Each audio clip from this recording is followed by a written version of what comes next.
Now that it's October and the fall semester is in full swing, Texas A&M University Commerce students are once again struggling to maintain important relationships while fulfilling their duties as students. Dylan Nailing, a junior at the university, is well accustomed to squeezing free time with family and friends into his busy schedule. If I can put a portion of time towards someone that's important to me, then I think that I can keep any relationship stable, or at least in a good health. I keep constant communication with my family, my mom and dad, and then I always talk to my brothers. We'll always send messages back and forth, making fun of each other. Or my mom mainly likes to send me messages and bother me, and then my dad will come and visit me every once in a while. In general, I manage my time by writing every single thing down, and then just memorizing what I need to do. So in a week, I almost know everything that's going to be happening whenever. If it's Monday, I know what I'm going to be doing Friday. Make your schedule out. Just do it. Like, if you're going to put it off, don't.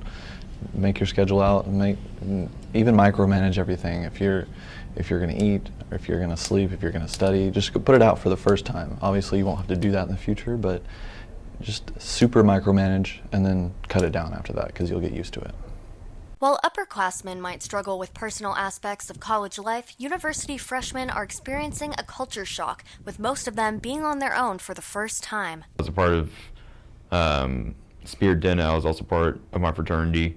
So basically, like, maintaining friendships, it would just kind of conflict with, oh, hey, come hang out with us. And I'd be like, well, I got something from our fraternity, or like my fraternity brother saying, hey, come hang out with us. And I'll be like, well, I got a Spear Den meeting I got to go to. If I left home and everything, I was a little homesick at points, I'm not going to lie, but otherwise I was already ready to be independent. I have been ever since senior or junior year of high school. But otherwise, whenever I joined my fraternity, that's whenever I found home, and most of that homesickness just kind of went away. Transitioning from high school to college it was a huge impact in my life, to be honest, because I have always been like mommy's little girl, daddy's little girl. So I went from like having my parents to pretty much do everything for me to like me having to do everything for myself. So that was a huge shock. And also, like, when I used to go out with friends, I would always call my mom or dad and be like, hey, like, can I go do this? Or like, hey, can you give me money for this? And now that, like, the first week here, I call my mom and I'm like, hey mom, can I go out? And she's like, you're independent now, like, you don't have to ask me. I'm like, what? Okay.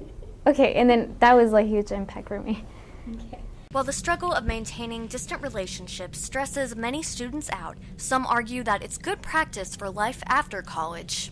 I feel that college is a little bit of the extreme, so yeah, it prepares you, but I don't think real life is going to be necessarily as busy as you're going to be in college.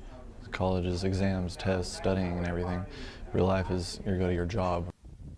From Commerce, Texas, I'm Allie James, Maine Media News.